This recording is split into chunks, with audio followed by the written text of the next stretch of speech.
सोबोतेरो report जहूर हुसैन जामड़ो तफसील मुताबिक सोबोतेरो लगे गोठे कमाल फ़क़ी जो रहवासी पुलिस जमादार मोहम्मद साले लाशरी जुनन ढोबा सोबोतेरो थाने ते ड्यूटी कंद जमादार ज़मीर हुसैन लाशरी के रात ड्यूटी दौरान ओचितो दिल जो दौरो पियो जंहिंखे फौरी तौर ते गम्स अस्पताल गमबट मुंतकिल कयो वियो जिते हू इलाज दौरान ज़िंदगी जी जंग हाराए वियो। मरहूम पुलिस एहलकार ज़मीर हुसैन लाशरी जनाज़े नमाज़ गोठे कमाल लाशरी जे इमाम बारगाह में अदा कई वई। जनाज़े नमाज़ साईं सैयद मोहसन अली नकवी जिन पढ़ाई जनाज़े में DSP सोबोतेरो जो ऑफिस जो स्टाफ SHO सोबोतेरो गुलाम शबीर खोड़ो समूरे स्टाफ समेत फ़कीर मोहम्मद गिलाल वडो मुंशी हिदायत कुरैशी नंढो मुंशी मिस्किन अली सामेटियो हाकिम अली सहतो वाहिद अली लाड़क वडेरो मोहम्मद बख्श अन्ना साफ़ी औरंगजेब पीरजादो साफ़ी जहूर हुसैन जामड़ो जवान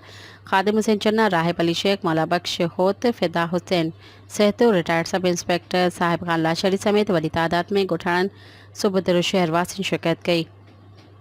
मरहूम के अबाणे कब्रिस्तान कमाल फ़क़ी लाशरी में सवई आलिन अखियुनि सां दफ़नायो वियो। संदसि वाटसन सां दुआ जो सिलसिलो सोबोतेरो भोंबटपुर रोड कमाल फ़क़ी लाशरी में जारी आहे।